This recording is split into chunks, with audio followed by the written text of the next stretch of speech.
సందేహము లేదు అంటే అబద్ధం ఆడను. నిత్యము సత్యము పలికేశారని స్వప్నం అంటే పడుకున్నప్పుడు కలలో కూడా అబద్ధం అనే మాట నా నోటికే రాదు. నా పేరు అడుగుతున్నారా?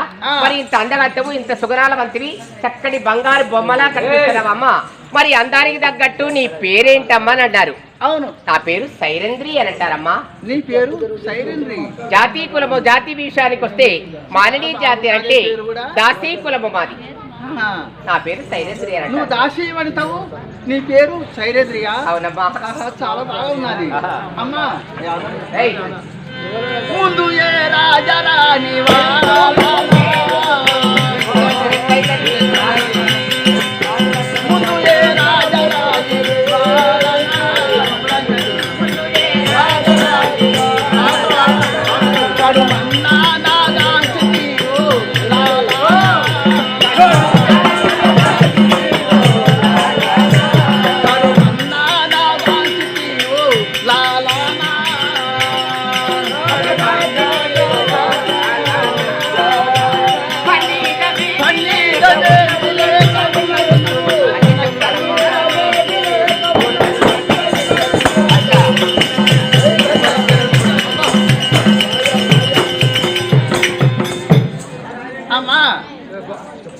సరే, నీ పేరు సైరంద్రి అన్నావు, సంతోషమే. నీ కళకు తగ్గట్టుగా నీ పేరు నాది బాగానే ఉన్నది. నువ్వు ఏ పని చేస్తావంటే దాసి పని చేస్తావు. దాసి పనులు చేస్తానమ్మా. అది కూడా సంతోషమే. కానీ మరి ఇవాళ ఈ యొక్క మధ్యదేశము ఈ శ్రీస్త మహారాణి వద్దకే వచ్చావా? ఎవరి వద్ద నా జీవితంగా ఉన్నావా? ఇంత మరి దాసి వనితలని అన్నావు, మరి ఇంతకు ముందు ఏ మహారాణుల వద్ద పనులు చేసుకుంటా వచ్చావో అని సంశయపడుతున్నావా? అవును, ఎవరి వద్ద ఉన్నావా? ఇప్పుడే నా వద్దకు వచ్చావా?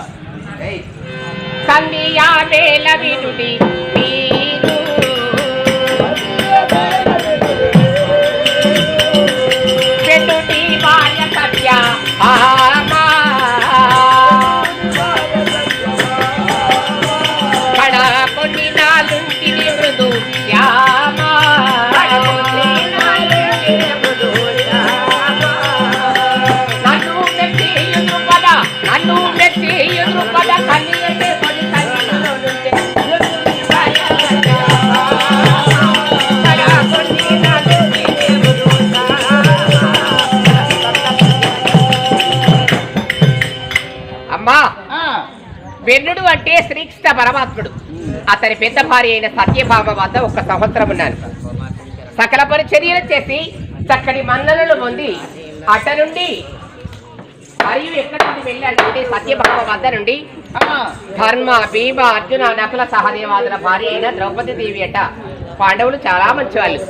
ఆ ద్రౌపది దేవి వద్ద 1 సంవత్సరం ఉన్నాను. అక్కడ ఉన్నావు. అయ్యో పాపం, కౌరవుల చేత పాచికలాడి ధర్మనీయతి పరులైన పాండవులు అడవికి వెళ్ళారట. 5 అన్నదమ్ములు వారి భార్య అయిన ద్రౌపదితో యుక్తంగా అడవికి వెళ్తే నాకిటి తోచగా మార్గము లేక ఇలాంటి పవిత్ర మూర్తులు ఎవరున్నారని దీర్ఘంగా ఆలోచిస్తే మీరు గుర్తుకొచ్చారు. సుదేష్ణ మహారాజు అయితే నన్ను కాపాడుతుంది 1 సంవత్సరం అని ద్రౌపది దేవి వద్ద సత్యభామ వద్ద కొలువు చేసి మీ వద్దకు వచ్చి తిని నన్ను 1 సంవత్సరం కొలువు ఉంచుకోవాలని ఈ రోజు నా వద్దకు వచ్చావన్నమాట. చూడు, ఈమె అందచందాలు ఎంత బాగా ఉన్నది. ఆమె ముఖము, ఆమె వయస్సు చాలా బాగున్నది. నిండు పౌర్ణమి నాడు ఆ చంద్రుడు ఏ విధంగా ఉంటాడు అంతకన్నా మిమిక్కిలిగా అందచందాలు ఎంత బాగున్నది. ఎవరు మీరు అంటే నేను ఒక ఊడిగం చేయడానికి దాసివనిత అంటున్నది. దాసివనిత కాబట్టి ఈ అమ్మాయి ఒక దాసి కాదు, ఒక రాణి విధంగా ఉన్నది. నేనే గిట్లా ఉంటే ఇంకా నాకంటే బాగున్నది అమ్మాయి. దాసివనితకి ఇట్లా ఉంటుందా? అందవిహీనంగా ఉంటారు దాసివనితలు. చినిగిపోయిన రవికే చినిగిపోయిన చీర ఉంటుంది, అందవిహీనంగా ఉంటారు దాసివనితలు, అంతే కదా. కాబట్టి ఈమె దాసివనిత కాదు, ఏమో ఒక రాణి కావచ్చు. నన్ను ఏమైనా వేస్తానే వచ్చిందా ఇక్కడికి? అమ్మాయి ఒక మాట ఏమో బాగా ఆలోచిస్తున్నావేంటమ్మా? ఆలోచన ఉంటుంది కదా, చెప్పు మరి. రాణి లక్షణములా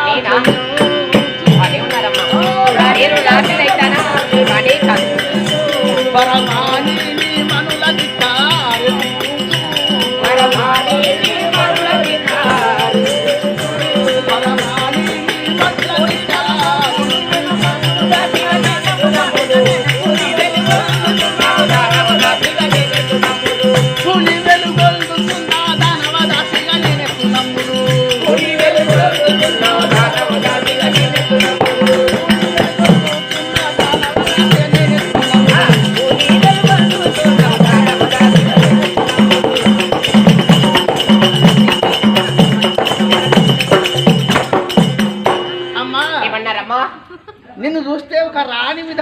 ఉన్నావు. రాణి విధంగా ఉన్నానా? ఆ, భలేగా ఉన్నారమ్మా. నేను దాసిని, నిన్ను దాసుకొని చేస్తానంటున్నావు కానీ రాణి విధంగా ఉన్నావు. కాబట్టి నీ యొక్క మాటలు, నీ యొక్క అందము, నీ యొక్క చందము, నీ వయ్యారము చాలా ఒక రాణి విధంగా ఉన్నావు. రాణివి కావాలనుకుంటున్నాను. కాదు కాదు, నీకు తప్ప చెప్ప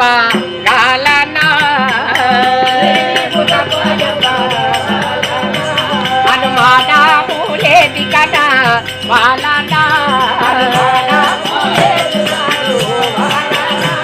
అనుమానము లేది కదా వాళ్ళనా.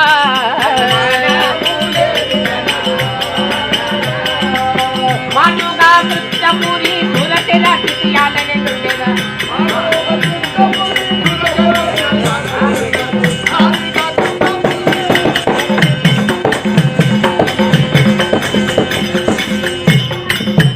అమ్మా, నేను తప్పులు చెప్పేదానిని కాదు, అబద్ధం అనే మాట నా నోటికి రాదు.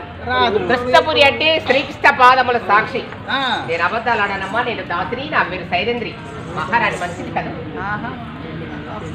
ఎంత బాగున్నాయి చేతులు కూడా. పన్ను తుడుచుకోమ్మా. తీసుకున్నారా? అవును, వేసుకున్నాను. ఎంత ఉంది అలవాటే కావచ్చు. అవును, అలవాటే. సరే అమ్మాయి, ఇగో ఒక మాట. ఏంటమ్మా? నీవు నా వద్ద ఉండి దాసత్వం చేస్తావని అంటున్నావు, కానీ ఒక్క మాట ఏంటంటే, మరి నీకేమైనా పెళ్ళయిందా? నాకేమైనా పెళ్ళా? భలేగున్నారమ్మా. ఇంత అందంగా ఉన్నావు, ఇంత బాగా వయ్యారముగా ఉన్నావు. ఏం చేయాలి? భగవంతునికి నేనే తప్పు చేశాను. ఇంత అంద చందములతో ఆరితీరిన యువతిని కానీ నాకు పెళ్లి అయినది. ఒక్కరు కాదు, ఇద్దరు కాదు, పంచ అంటే 5 భర్తలు ఉన్నారమ్మా నాకు. ఏంటండి పెళ్ళయ్యేదమ్మా అని అన్నారు. పెళ్ళైనప్పుడు అబద్ధాలు ఆడతారా? ఒక్కరి కాదు, ఇద్దరు కాదు, ముగ్గురు కాదు, పంచ. సంస్కృతంలో పంచ అంటే 5. ఏ ఊరంటే కూడా 5 అన్నట్టు. 5 భర్తలు ఉన్నారు నాకు. కొన్ని కూడా ఈ కష్టం వచ్చింది. ఏం చేయాలి? భగవంతుడి మీద నేను భారం వేసుకొని బ్రతుకుతున్నా. ఈమె చూస్తేనేమో రాణి మీద ఉన్నది. నీకు పెళ్ళయిందా అంటే, నాకు పెళ్ళయింది. పంచ అంటే 5 పతులు ఉన్నారమ్మా. చిత్రంగా ఉన్నది. ఒక అమ్మాయికి ఒక అబ్బాయి భర్తగా ఉంటారు. కాబట్టి ఒక అమ్మాయి కట 5 పతులు ఉంటారా? ఇది విచిత్రమో లేదు ఈ మాట. దేవుడా, చూడు, ప్రపంచం లోపల ఒక అబ్బాయికి ఒక అమ్మాయి ఉంటున్నది, సంసారం చేసి సంతోషంగా ఉంటున్నారు. అలా కానీ ఒక అమ్మాయి కాట 5 పతులు ఉంటారా? విచిత్రంగా ఉన్నది ఈ మాట. పతివ్రత అంటున్నది. పతివ్రత అంటున్నది. పతివ్రతకు ఉంటారా భర్తలు? కందెడతారని ఎందుకు? కాదురా, నీకు కందెడతారని ఎందుకు? కాదు కాదు, 5 ఉన్నారు. మరి నీ ఇష్టం ఉండేది అట్లా ఉండదు కదా. ఒక 10 మంది అట్లా ఉండదు, అసలే ఉండదు. అట్లా రోజు నీకు మాత్రం టిక్కెట్ పెట్టిస్తా, నాకా లాడ్జింగ్ పెట్టిస్తా. నా దగ్గరికి ఎవరు రారు. నా కూతురే భయపడిపోతారు. నా కూతురే భయపడిపోతారు వాళ్ళు. నా కూతురే భయపడిపోతారు. రాక్షసు. అయితే ఇగో చూడు, ఈ అమ్మాయి కట ఒక్కరు కాదు, ఇద్దరు కాదు, 5 గంధర్వ పతులు ఉన్నారట. చాలా విచిత్రంగా ఉన్నది ఇవాళ ఈ మాట. ఆమెకు గుండె మోసం చెప్తుందా మరి? ఆమెకు గుండె ధైర్యం గొప్పగా ఉన్నది, బాగా మీద ఉండేది. నువ్వు కూడా దిట్టగానే ఉన్నావు. 5 తెచ్చుకొని ఉంచుకోరాదు. మాటి మాటికి ఏదో ఆలోచిస్తున్నారు. దయ ఉంచి 1 సంవత్సరం నన్ను కొలువుచుకున్నట్టయితే నీ యొక్క పరిచర్యలు చేసి చక్కగా నీకు సిక్కలు కొడిచి, బొట్టులు పెట్టి, తిలకాలు ధరింపజేసి, మణిమయ భూషణములు ఇలా ధరింపజేసి సేవ చేస్తానమ్మా. అదంతా బాగానే ఉంది కానీ ఒక్కటే కడదాకా అనుమానం వచ్చింది. అర్బార పడబో అదా ఒక మాట తల్లి అమ్మా, మరి నా వద్ద ఉంటావు, నా వద్ద ఉండి ఏమేమి పనులు చేస్తావమ్మా? ఎన్ని సంవత్సరాలు ఉంటావు, ఏమేమి చేస్తావు, అదంతా కూడా ఒకసారి నాకు నువ్వు దాసి అమ్మా. ఒకసారి చెప్పండి కొట్టండమ్మా. నేను ఏ పనులు చేస్తానో నాకు గల పద్ధతి లేదో నీకు వివరంగా చెప్తాను విను. మండనగా చినల్గొనినా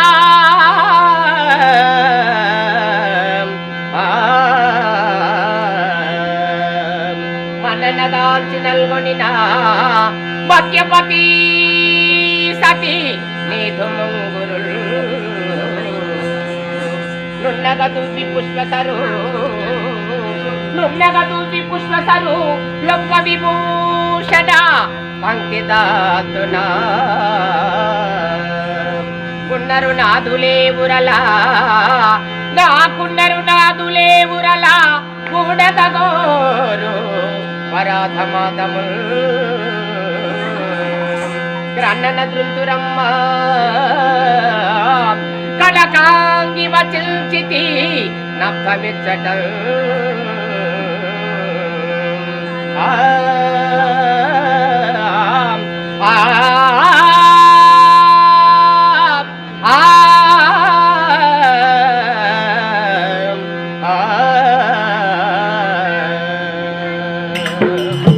అమ్మాయి ఏమంటావు? అమ్మా ఆ, ఒకవేళ మన్నించి నీవు నా మీద దయగలిగి నన్ను 1 సంవత్సరం కొలువు ఉంచుకుంటే నేనే పనులు చేస్తానంటే నీ పొడవైన సిక్కర బతుక మధుకరణికరంటే నల్లటి 9 లాంటి నీ పొడవైన వెంట్రుకలు చిక్కులు దువ్వన బట్టి చిక్కులు తీసి ఆ, రోజు 1 రకం జడలు వేస్తాను. ఉమ్, సేపు తీగలు వేయాలా, టమాటా తీగలు వేయాలా, ఇక జడలు వేయాలా, ఏ విధంగా నీవు చెప్పినా వంక పెట్టకుండా అమర్చుతాను. ఆ సిక్కలో గల మల్లె మొల్ల గులాబీ సంపంగి మందార ఇక కనకాంబరాలు ఇలాంటి చక్కటి పుష్పాలు తెచ్చి పెద్ద పెద్ద దండలు కూర్చి ఈ సిక్కలు అమర్చుతాను. ఇక సువాసనకు వస్తే గంధము సువాసన గల గంధములు ఇక పన్నీరు చందన వల్ల అలంకరింపజేస్తాను. కట్టెపుట్టంబులు కట్టెబెడతాను. మణిమయ భూషణంబులిలా రోజు 1 తీరు భూషణాలు వేస్తానని ఉమ్. ఇవన్నీ చేస్తానే కానీ నన్ను కాపాడడానికి నా భర్తలు గంధర్వులంటే ఏ ఊరు 5 మొగలు అగో గగన తరమున తిరుగుతారు. ఎప్పటి భూమి మీద ఉండరు వాళ్ళు. ఎప్పుడైనా నాకు ఆపద వచ్చి ఏవండయ్యా రాండంటే తడెల్ల దొరుకుతారు మీ కింద. వాళ్ళు నా అందానికి ఆకర్షితులై పరామగ వారెవరైనా నన్ను ప్రేమించాలని బలత్కరించిన వారిని అవలీలగా చంపేస్తారు మా నాథులైన గంధర్వులు. అది నా విధానం. పరాయి మగవాడు వచ్చి నీ పైన ఎవరైనా కన్ను వేస్తే నీ భర్తలు రావడము వారిని చంపడం. ఆ రోజే చంపుతారు. 1 క్షణం పట్టది. అబ్బా, చాలా విచిత్రంగా ఉన్నది ఈ మాట. ఇంకా దూరం ఉన్నది ఈ మాట. ఓ వెంకటాపతి దయాహృదయుడైన మా యొక్క వీడియోగ్రాఫర్ గారు బండారిపల్లి గ్రామ నివాసులు ఇక బుసికొండ సందీప్ గారు సందీప్ మన ఫ్రెండ్స్ నా చిన్ననాటి దోస్తు మన యొక్క ఆధ్వర్యంలో వచ్చాడు. వీడియోగ్రాఫర్ తీసాడేది రేపు అన్ని సెలవులకు వాట్సాప్ పెడితే అన్ని ప్రోగ్రాములకి ఈ ప్రోగ్రామ్ మిన్నగా ఉంటుంది. అల్లరి లేకుండా వింటున్నారు కాబట్టి ఇక బుసికొండ సందీప్ గారే అన్నయ్య గారే పోలవరం చేయిపోవా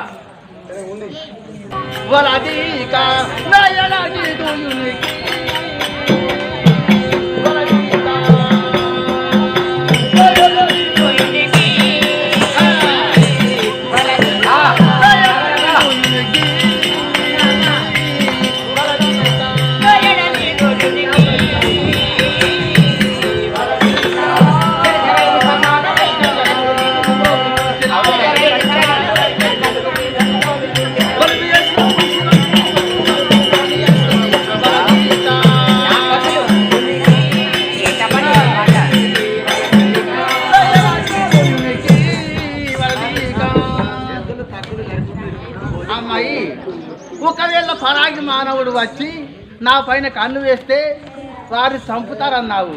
అదంతా నాకు ఎందుకు? మహారాణి అంటే శ్రేష్ఠ మహారాణి అంటే ప్రఖ్యాతిగా అంచిన అమ్మాయిని నేను. అటువంటి బుద్ధులు నా వద్ద వద్దు, నా వద్ద ఉండవద్దు. ఎక్కడికైనా వెళ్ళావమ్మా.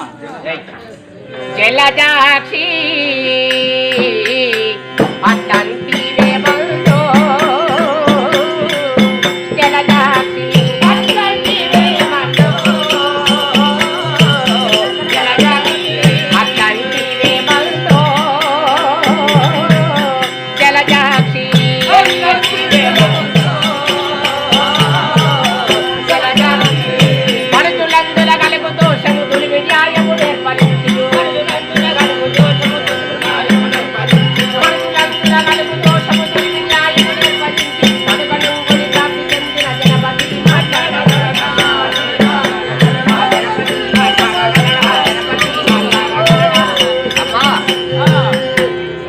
వద్దానంటున్నావు. నా వలన ఏ దోషం లేదు, ఏ తప్పు జరగదు.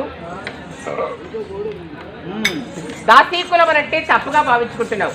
మంచి కులంలో చెడ్డ వాళ్ళు ఉంటారు, చెడ్డ కులంలో మంచి వాళ్ళు ఉంటారు. మన బుద్ధి మంచిదైతే అగ్ని ముట్టుకుండా పొక్కు రాదు. నేను పరమ పతివ్రత సాత్వీమరణి, పరపురుషులను కూడా ముఖమెత్తి చూడని దానిని. నా వలన మీకు ఎందుకు అనుమానం, మీకు ఎందుకు సంశయం? అనుమానం కదా మనుషులందురగలుగు దోషముతులి విన్యాయము నేర్పరించనుగనుగొని ప్రతి తెలుగుల గణపతి మాట్లాడగలడా గణపతి అది విధానము. ఒక సంవత్సరము నన్ను మన్నించు తల్లి. నిన్ను దాచి నలుగురు మోహితులై తమని మరే మాట దాచి నలుగురు మోహితులై నలుగురు మోహితులై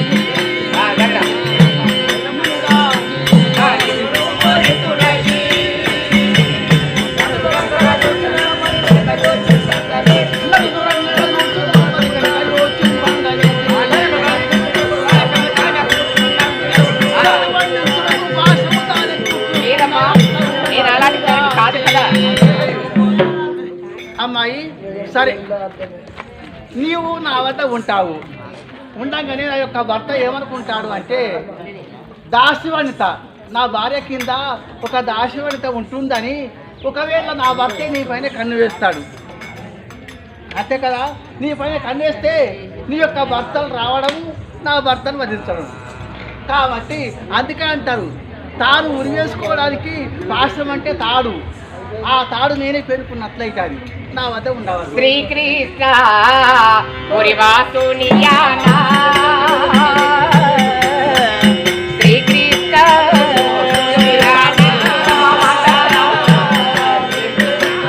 నా కళల దశదొరికి నిన్నే అభిషేక మాటలలాడబోకుము నీకు ప్రజల నన్ను కొలిమి శ్రీకృష్ణ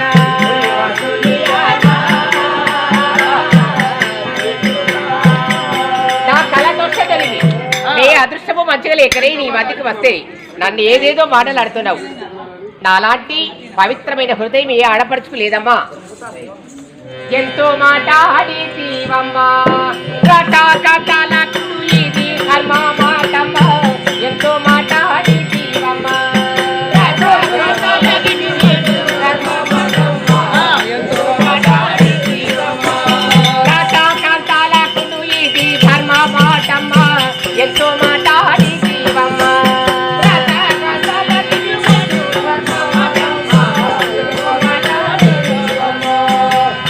పుట్టింది సైరండి కులము నేను పుట్టింది సైరండి కులము పాలి కట్టింది కలశీల పది రాత ధనము పుట్టింది సైరండి కులము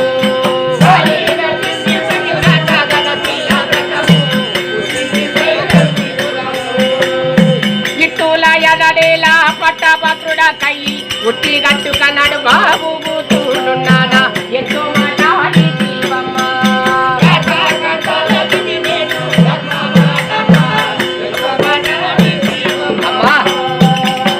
ఎంత మాట విన్నానమ్మా. నేను దాసీకులమునంత మాత్రాన శుచూరమైన చిల్లర పనులు చేసి మీకు అపకీర్తి పని చేస్తానా? అలా చేయను.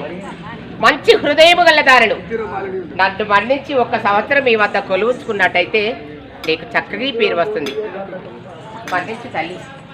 చూడు అమ్మాయి, ఈ అమ్మాయి అంటుంది కదా నాకు దిక్కు లేక ఆధారం లేక వచ్చాను, పతివ్రతను. నా లాంటి అమ్మాయి ఎవరు లేరు. నా దగ్గర మాత్రం ఇటువంటి బుద్ధులు లేవు. నీ భర్త నా వద్దకి ఎందుకు వస్తాడు? రాడు. కాబట్టి పెద్దవాడు నీ యొక్క భర్త నా వద్దకి వచ్చి పలకరించి మాట్లాడతాడని పలుకుతున్నదే అమ్మాయి. సరే అమ్మా, నువ్వేమి చేస్తావు పనులు? మరి నేను ఒక 3 పనులు తప్ప తక్కిన పనులు చేస్తాను. ఆ 3 పనులు ఏంటంటే తెల్లవారు లేస్తే శుద్ధి కట్ట అంటే చీపురు బట్టి వాకిలి ఊడవను. ఆ పని నాకు రాదు, నేను చెయ్యను. ఇక రెండవది ఉత్తిష్టాండం అంటే తిని వచ్చిన వెంగిలి అన్నప్పుడు తినడు. ఆ రోజు అన్నం లేకుండా ఉపవాసమైన వంట కానీ వెంగిలి అన్నం తినడు. 2 మూడవది పరాయింటికి వెళ్ళి ఒక పని ఉన్నది చేస్తారా పోమనంటే ఇవాళ ఎప్పుడైతే మీ ఇట్లా అడుగు పెట్టినో మళ్ళీ ఏడాది దాకా బయటికి పోను. ఏడాది పూర్తయినాకనే పోతా.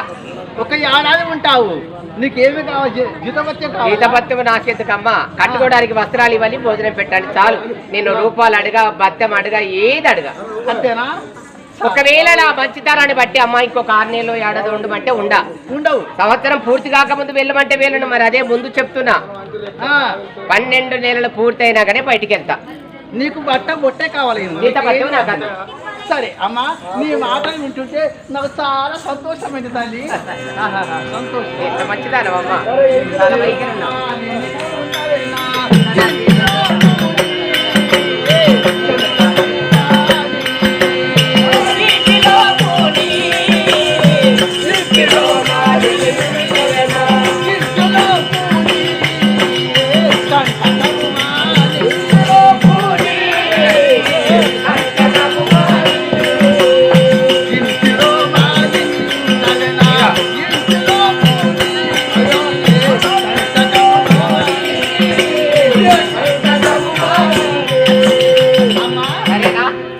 కంటకం లేకుండగా ఏం రంది లేకుండగా ఇక నువ్వు నా వద్ద ఉండవమ్మా. కాంతమణి నీ కాంతుడెందుకు పంతవాడుడే,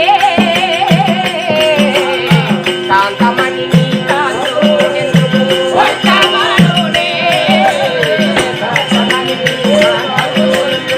పంతవాడుడే చింత వీడుడే,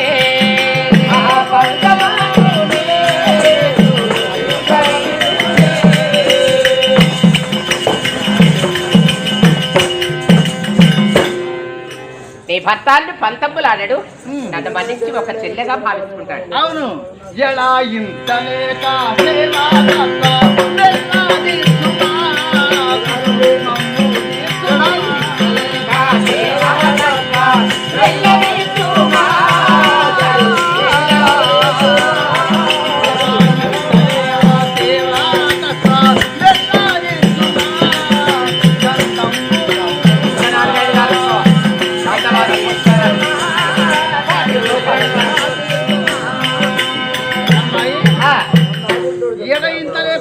సేవకత్వం చేసుకుంటూ హాయిగా సంతోషంగా ఇక నువ్వు నా వద్ద ఉండవమ్మా. సంతోషం తల్లి.